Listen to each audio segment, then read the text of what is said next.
قال أنا خير منه خلقتني من نار وخلقته من طين.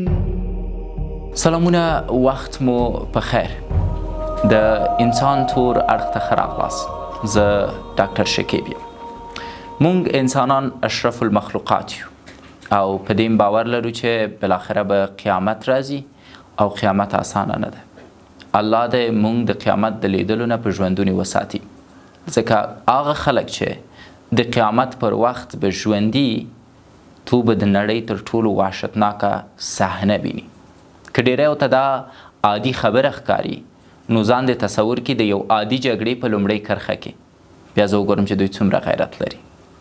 بنان د قیامت نه د خدای پاک مونږ وساتي او د دجال د راتګ نه د خدای مونږ وساتي. پخوا به ما ویلې چې یاره دجال راشي ښه دی، زه به ورسره د یو مسلمان په توګه مبارزه وکړم. اما وروسته مې چې اسلامي معلومات ډېر شوه، نو پوه شوم چې یاره نه، هسې نه ده. ځکه د دجال د راتګ سره سم به وچکالي ډېرېږي، ګرمي به له حده ډېره وي، فقر به له حده ډېر وي. یوازې فقر ته یې تاسو وګورئ، څوک د دې توان لري چې ورسره دومره پیسې نه وي چې خپلو اولادونو ته حلال رزق پیدا کړي. پس واقعا کله چې مونږ نږدې کیږو د نړۍ د پای په لور، ژوند هماغومره سختېږي. ولې د نړۍ د پای په لور وردرومو او ولې ورته نږدې کیږو؟ چون شیطان ورځ تر بلې ځواکمنه کیږي او د شیطان ډلې ورځ تر بلې ځواکمنه کیږي. او کله چې شیطان او د شیطان ډلې ځواکمنه شي، دو زمینه مساعدوي د دجال راتګ ته.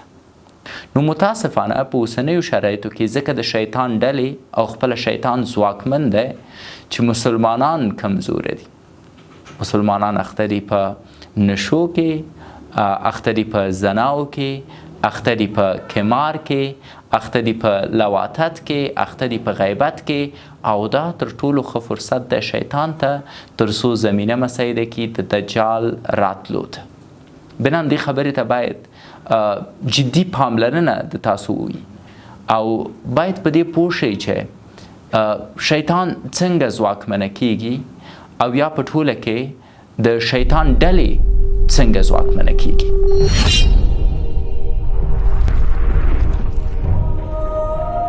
هغه تل هڅه کوي چې تاسو مات کړي، تاسو خفه کړي، تاسو په تیارې او ګمراهۍ کې گیر کړي.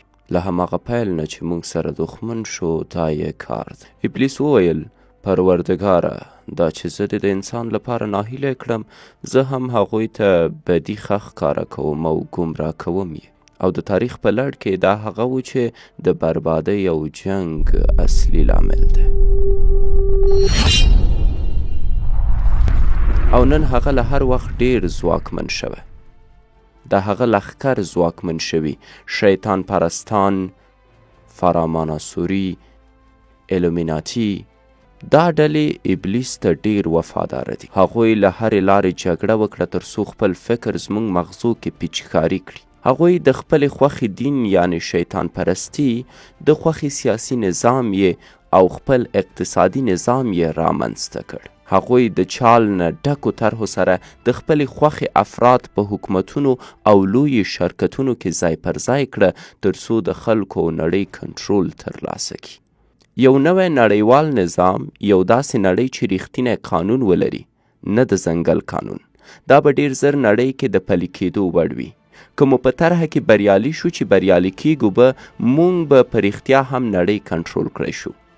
هغه نظام چې پکې متحده ایالات او د باور وړ خلک کولی شي سوله ییز نقش د ملل متحد په موخو او ژمنو کې ترسره کړي. اوس چې مونږ پوه شو د شیطان د ځواک په اړه، په دې اړه باید پوه شئ چې متاسفانه کومه ټکنالوژي چې اوس مهال په نړۍ کې رامنځته شوې ده، دا تر ډیره حده پورې زموږ ژوند تباه کوي، کورنۍ سره جلا کوي، ښځه په نر شکمنوي، نر په ښځې شکمنوي، د پلار مینه د زوی سره کموي، د زوی مینه د پلار سره کموي، د خور مینه د ورور سره کموي، د ورور مینه د خور سره کموي. متاسفانه تاسو به وګورئ چې یو غټ مجلس به وي، د یو نفر واده به وي او په هوټل کې به ټول سره راغونډ شوي، خو هر څوک به په خپل تلیفون کې اخته وي. پس په اصل کې به مونږ یو بل سره ناست وو، خو د یو بل چهره نه وینو. یو بل سره به ناستو خو د یو بل پوښتنه نه کوو، یو بل سره به ناستو خو د یو بل له درد ځان نه خبرو. او دا د ټکنالوژۍ برکت ده، هغه ټکنالوژي چې مونږ فکر کوه راته اسانتیا را په برخه کوي. تاسو همدا اوس ناست یې زما ویډیو اورئ، په دې نیت یې اورئ تر څو ورنه یو سم شی زده کوئ، اما په مجرد د دې چې دا ویډیو خلاصیږي ستاسو تر مخې داسې یوه بله ویډیو راځي چې د تاسو د فکر نه هم داخلي خبرې وباسي. زه ډیری وخت داسې ملګري لرم چې یوه اسلامي ویډیو یې مخې ته راځي، دوی ژاړي او وایي چې یاره زه ځم اودس کوم او مونځ کوم او سر د نن نه مونځ او اودس شروع کوم. څنګه چې هغه ویډیو خلاصیږي ورته د یو جنۍ رقص راځي او د جنۍ رقص ته په قطو بیا ترې نه مونځ ته یاده وتلی، د جنۍ رقص ته په قطو بیا ترې نه اودس ته یاده وتلی او کینی وایي ته ودرېږه یو بل رقص وګورو، یا ځي د هماغه جنۍ پروفایل ته هغه فالو کوي او بالاخره پایله یې متاسفانه په مصنوي ډول تر ارضا رسیږي. ډېری خلک به ښې ښکلې میرمنې لري اما په ټولنیزو رسنیو کې به داسې مصنوي چیرې او موډلې ورښودل شوي چې نور به خپله میرمنه خوند نه ورکوي. بنان ټکنالوژي په اوسني شرایطو کې د شیطان یوه ستره وسیله ده. اما زه دا نه وایم چې تاسو ټکنالوژۍ نه لرې اوسئ، زه دا نه وایم چې تاسو ټکنالوژي مه کاروئ. زه یو د هغه افرادو نه یم چې د ټکنالوژۍ نه په شدت سره ګټه اخلم تر څو اسلام ته کار وکړم. تاسو ټکنالوژي چې د شیطان وسیله ګرځېدلې د رب په لار کې د جهاد کولو وسیله وګرځوئ. د حل لاره دا ده، دا نه چې تاسو د ټکنالوژۍ نه وتښتئ، ځکه څومره چې ترې نه تښتئ هغومره ستاسو تر کورو درځي. د پیښې نه تېښته نشته، پس باید ورسره مقابل شئ. که چېرته تاسو ټول یوټیوب چینلې، فیسبوکونه، انسټاګرام دا بدل کوئ په اسلامي کنټنټ یا په اسلامي موادو باندې، په اصل کې همدغه رسنۍ اسلام ته د دعوت وسیله هم ګرځېدلی شي. بنان د ټکنالوژي اړوند باید تاسو فکر ولرئ. موږ په خپله ټولنه کې د یو لوی بدلون شاهدان وو، د یوې نوې نړۍ د قوانینو اوج ته رسېدل. موږ د ټکنالوژۍ او تجربو د ادغامېدو شاهدان یو. موږ په چټکۍ سره د افکارو، کلتور، سیاست او اقتصاد د انتقال شاهد یو چې له یو ملت نه بل ملت ته درومي. او دا ټکنالوژي چې د افکارو د انتقال وړتیا لري زموږ د انساني ارزښتونو تګلاره، زموږ د خوراک کولو طرز، زموږ مینه، زموږ سرګرمي، نژادي ارزښتونه، کلتور مو، فکرونه مو په ټولې نړۍ کې د لیږد او یا بدلون وړ دي. دا نړیواله کېدل دي. په دې ټکنالوژۍ کې دا لوی بدلون او دا لوی پیښې چې هره ورځ نړۍ کې ترسره کیږي چې اوس خپل اوج ته رسېدلي. او موږ وینو چې ډیری خلک بیچارګۍ سره لاس او ګریوان دي او موږ وایو چې په خلکو باندې څه شوي، په دې نړۍ څه شوي، سره له دې چې لیدلوري مو توپیر کوي، ملتونه مو توپیر کوي، تګلارو مو هم پخوا توپیر کوه خو یو بل ته به مو احترام لره، باور به مو و. اما اوس وینو چې سیاست چې اصلي اقتدار نه دی، اوس یوازې اقتصاد دی چې د ټولنې ټول امور کنټرول کوي. موږ وینو چې د دولت لوی خلک د اقتصادي ځواکونو په خدمت کې دي. یعنی نور اصلي ځواک د جنرالانو په لاس کې نه دی، بلکې ځواک د هغه چا په لاس کې دی چې اقتصاد کنټرول کوي. ځواک د بانکي سیستمونو سره دی او وینو چې سیاسیون یوازې د عامه اړیکو د ریاست په څیر دنده ترسره کوي. هغوی یوازې د خلکو کنټرول کوي، دا چې څنګه خلک په آرامه ویده کی یا یې د سترګو خوب ورنه وتښتوي.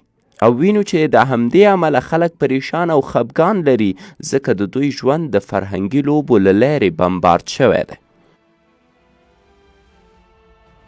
او دا فرهنګي پیښې د دوی د ژوند تر ټولو مهمه برخه ګرځېدلې. نړیوال جام، لیگ برتر، رګبي، کرکټ، هاکی، ټینس،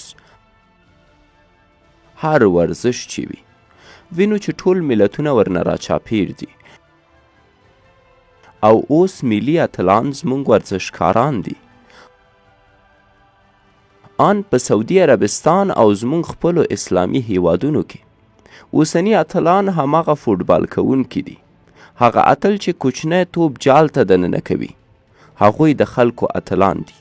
په داسې حال کې چې ځمکه له وینو ډکه شوه، خو موږ له دې کارو سره بوخت ساتل کیږو، او دا یو ډول ذهني تلقین دی چې موږ ته راکول کیږي. د داسې قوي موسیقۍ سره چې زموږ له احساس سره لوبه کوي، هغه ویډیوګانې چې ټولې نړۍ کې خپریږي، د خلکو د فکر کولو شکل بدل شوی دی. نن خلک د ورزش اتلانو سره مینه لري، آن خپل هویت یې هیر کړی دی. ناست دي چې ځان بدل کی، د ویښتو رنګ بدل کی، د خپلو سترګو رنګ بدل کی، د خبرو کولو طرز او کالیو طرز خپل بدل کی. په پراخه کچه بیا د خلکو د معتاده کېدو شهیدان یو. دا حالت هغه وخت ته رسېدلی چې بشر کې یې نظیر نشته. وروسته له دې چې ما 26 هیوادو ته سفر وکړ، ومې لیده چې ډیری مسلمانه ځوانان له همدې ستونزې سره پنجې نرموي. دا زموږ په هیوادونو کې په پراخ ډول رواج شوی.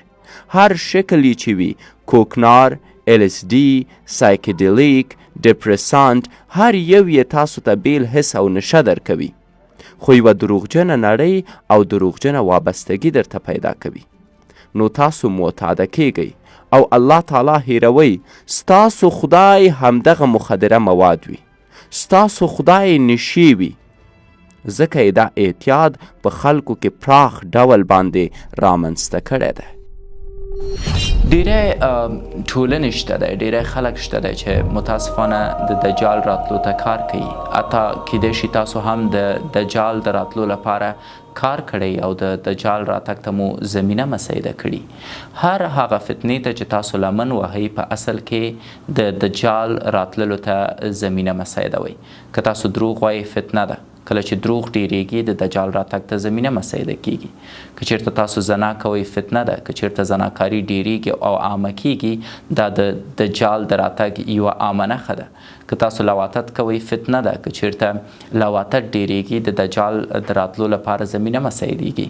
که تاسو حکومت لرئ او ښه عادل افراد نه اوسئ او عدل نه کوئ، دا فتنه ده او بی عدالتي د دجال راتګ ته زمینه مسیدی. بنان یو کنسپټ یا فکر دا دی چې یاره د دجال راتګ ته به زمینه ډېر ستر خلک مسیدی، په داسې حالت کې چې نه زمونږ کوچنۍ ښې کړنې کولی شي د دجال د لارې خنډ وګرځي او زمونږ کوچنۍ بدې کړنې کولی شي د دجال راتګ ته زمینه مسیده کړي. پس دا تاسو پورې اړه لري چې په ښي اړخ کې اوسئ یا په چپ اړخ کې. دا تاسو پورې اړه لري چې سپین لوری وټاکئ که تور لوری وټاکئ. اما شته ډیری خلک چې تور لوری د شهرت دپاره، تور لوری د پیسو دپاره، تور لوری د دنیا د مستۍ لپاره ټاکي او د دجال د راتلو لپاره زمینه مسیدوي چې یوه ډیره ستره فتنه ده، کوم چې کولی شي د انسانانو ژوند د یو ستر ناورین سره مخ کړي او د دې نړۍ بقا له منځه یوسي او موږ ورسوي بالاخره قیامت ته چې د نړۍ د هلاکت معنا لري. د هغوی ماسونیکه طرحه دا ده چې نړۍ د دجال یا دروغجن پیام راوړونکي لپاره آماده کړي. له انس ابن مالک نه روایت ده چې حضرت محمد صلی الله علیه وسلم وفرمایل هیڅ پیغمبر نه و چې خپل قوم ته یې د هغه نه هشدار نه وي ورکړی. پوه شئ چې هغه یوه سترګه لري او ستاسو خدای یو سترګی نه دی او د هغه په تندي کې د کاف ری حروف لیکل شوي. دا ډالر دی چې تاسو یې ټول پیژنئ.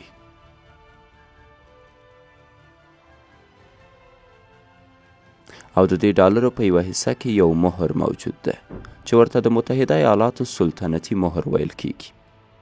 دا د هغوی مهر او نښه ده. دا دقیقا هغه څه دي چې د دوی په مهر کې دي. یو حرم او یوه سترګه. اوس دا سترګه هغوی لپاره رب النوع یا لمر ده چې د لمر د شعاع مفهوم ورنه اخلي. دا نو د لمر خدای دی چې د میترایي خصوصیات لري. دا د ماسونریانو خدای دی.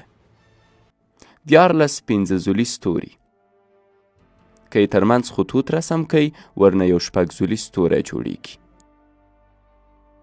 که دا ستوري د حرم په نښې باندې کیږدئ نو د هغې زاویې د هغې پورته ځانګړو حروفو ته اشاره کوي چې ویل کېږي یو انګرام دی.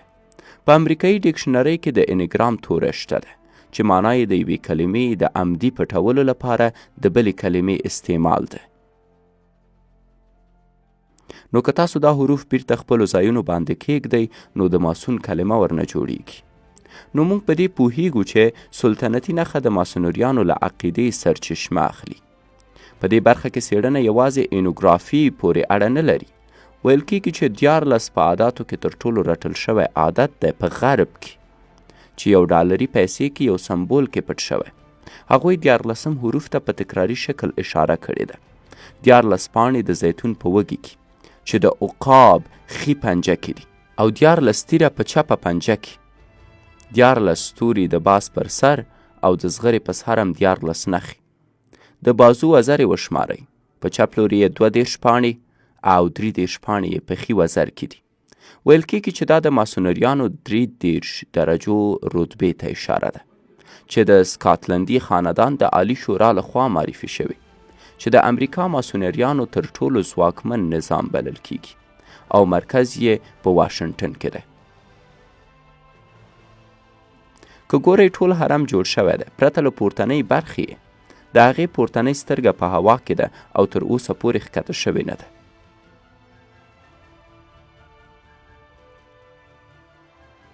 هغوی په دې باور دي چې باید ماسونري پروژه یې پای ته ورسیږي چې ورته د نووس اوردوس سیکولریم وایي او ورپسې انوټکیوټوپیس یعنی هغه زموږ له پروژې راضي ده. اوس نو دا پروژه څه ده چې د دوی خدای ورنه راضي ده؟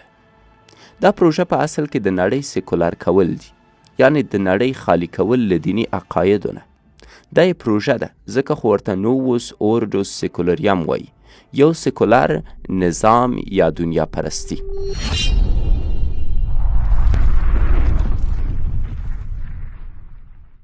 ځینې وخت حقیقت دومره په ډاګه وي چې درک کیدی نشي. اړتیا ده چې د دنیا په اړه خپل ړوند اند یو هوښیار اند باندې بدل کړو. آیا موږ داسې نړۍ کې اوسیږو چې زموږ په اړه یې له مخکې اجنډا جوړه کړې؟